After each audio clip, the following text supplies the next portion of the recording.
Hello everyone. Welcome to this episode of IPPFA TV on suburban and downstate Illinois municipal police pension benefits for Tier 1 employees. IPPFA TV is an outreach arm of the Illinois Public Pension Fund Association.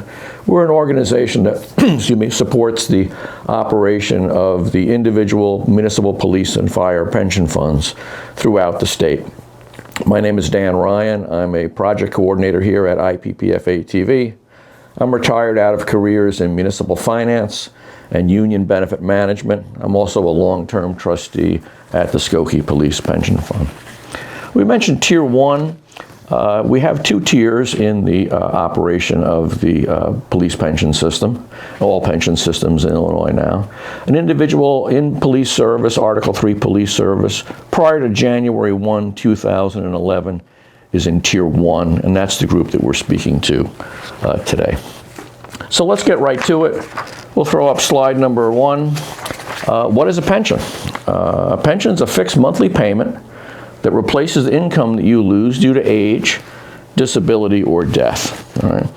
A pension benefit for police officers outside of Chicago and small towns in Illinois is established under Article 3 of the Illinois Pension Code and is referred to as the Downstate Police Pension System, even though it covers towns up in Metro Chicago and north to Waukegan, Freeport, and Galena. We're all downstate in the eyes of the pension code. Under slide number 2, we see the pension formula for Tier 1. If you attain age 50 and 20 years of service, the formula is 2.5% of wages times your years of service times your final salary.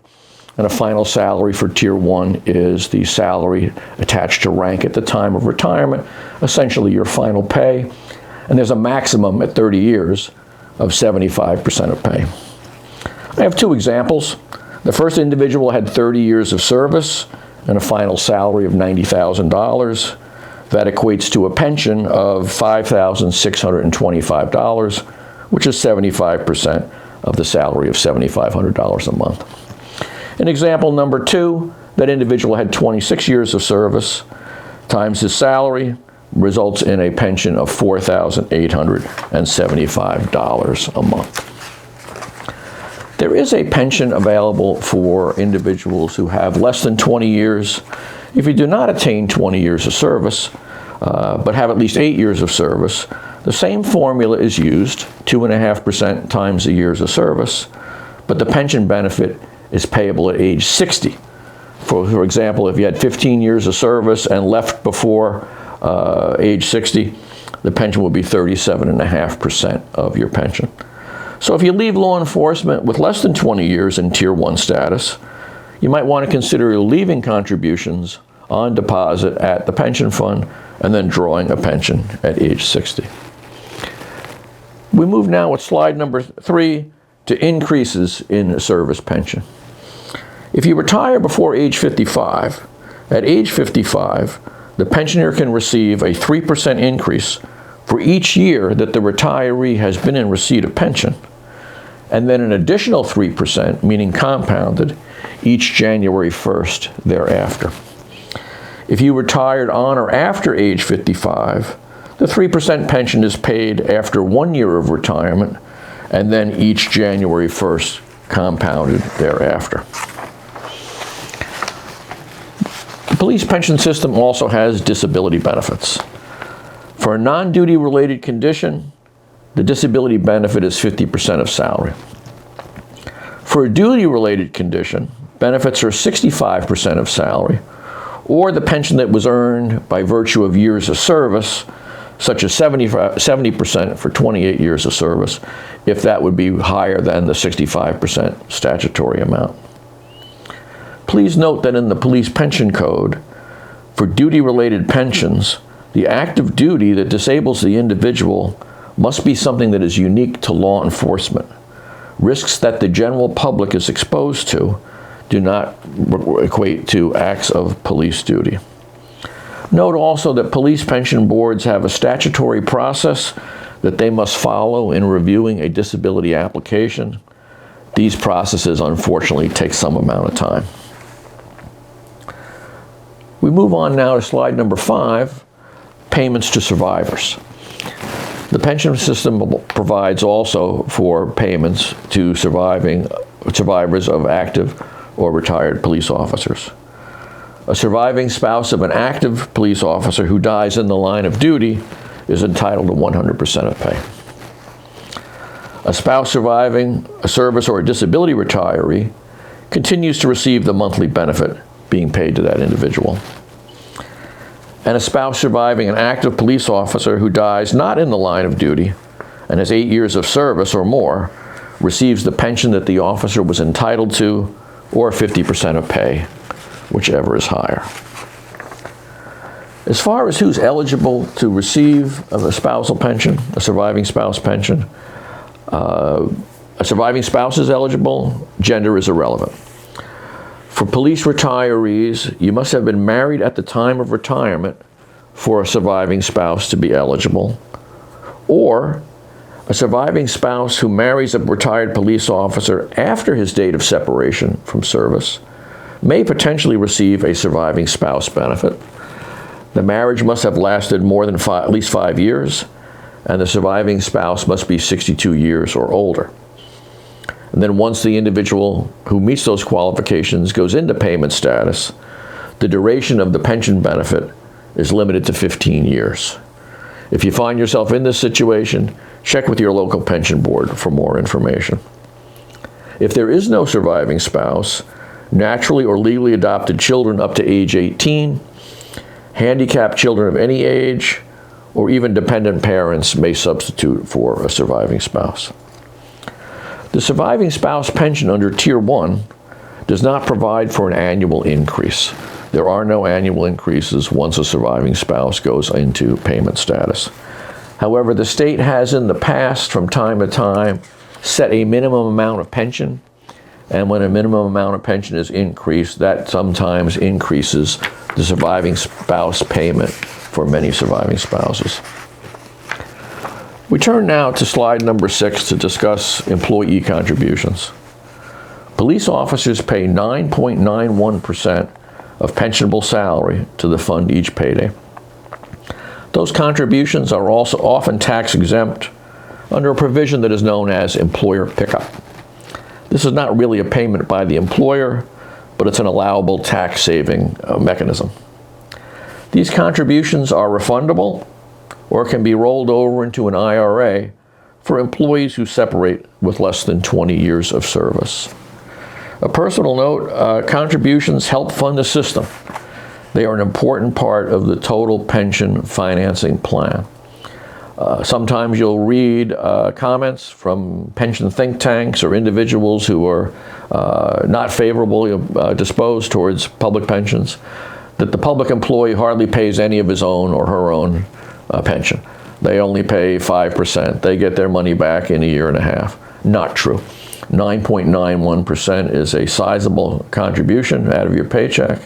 And if you receive proper interest or investment earnings credit from the day you start those payments, your money will pay probably 35% of your own pension. It's a very, very important contribution to the system. We turn now to slide number 7 to discuss portability of service between Article 3 pension funds. The Illinois Pension Code does allow an officer with at least 2 years of credited service to transfer or port his or her pension credit from one Article 3 community to another. I'll explain how this works, and then we'll have an example which will clarify it. The way it works is the first fund makes a payment to the second fund that's in the amount of the employee's payroll contributions, an equal amount of contributions that is imputed to be the municipality share, and 6% annual interest on both of those contributions. Then the dollar amount is paid from the first fund to the second fund. It may be less than what's called the true cost of service that's being transferred to the second fund. In that case, either the employee, the officer, must make up the dollar amount with their own funds, or accept a reduced amount of transferred credit, which is prorated between the true cost and the amount being transferred. Like I said, that's a little tough to wrap your arms around. Let's give it an example. Jane has 3 years of service at the Fox Lake Police Department. Her payroll contributions were $14,000. She leaves there for the Skokie Police Department. To effect a portability transfer of service, Fox Lake Pension pays Skokie her $14,000, a match of $14,000, and $3,000 in interest, totaling $31,000. But then Skokie's police fund actuary says that the true cost of transferring 3 years of service to Skokie is $38,750. So Jane either needs to make up the difference, $7,750, or she can accept a transfer of 29 months of creditable service instead of the 36 months she had at Fox Lake. Just a few comments on the governance of Article 3 pension funds. They're governed by state law, Article 3 of the Illinois Pension Code, and a local board of trustees. Consists of 2 active police officers elected by the active officers, a retired officer elected by the retirees, and then 2 citizens appointed by the mayor and city council or village board. The Illinois Department of Insurance acts as our regulator. You can visit their website to learn more information about your own pension fund and other police pension funds. The Police Pension Board needs to collect information from you at the beginning and during your career. Birth certificate, children's birth certificates, marriage certificates, divorce information. All of this is very important at the time a pension is applied for. And also, the state of Illinois requires the pension board to stay on top of this information, and they'll note any deficiencies at the time they do an examination. So help your police pension board stay up to speed on that. There's other players in the game. There's the city or village. There's the fund's actuary. The fund will have an attorney. There's the Illinois Police Officers Pension Investment Fund, IPPFA, which invests our money so that it's there at the time that pensions need to be paid. Your fund may have an accountant. It may also have an administrative services company that assists in the administration and the disbursement of pension benefits. Take some time to know who these players are and where you can go for information when you need it. Slide number 8 just has some quick bullets on additional information. Our IPPFA Retirement Guide, a book, is a one-stop source of information for Article 3 police pensions, Social Security, and deferred compensation. It's available on Amazon or through bulk purchase through our office. You'll learn a lot about your retirement in the IPPFA Retirement Guide. You also may want to consider going to a local meeting of your police pension board and stay up to date on police matters, pension matters that way. In closing, I'd like to thank you for your attention today. As always, thank you for your personal and professional commitment to public service. We hope this information has been beneficial to you.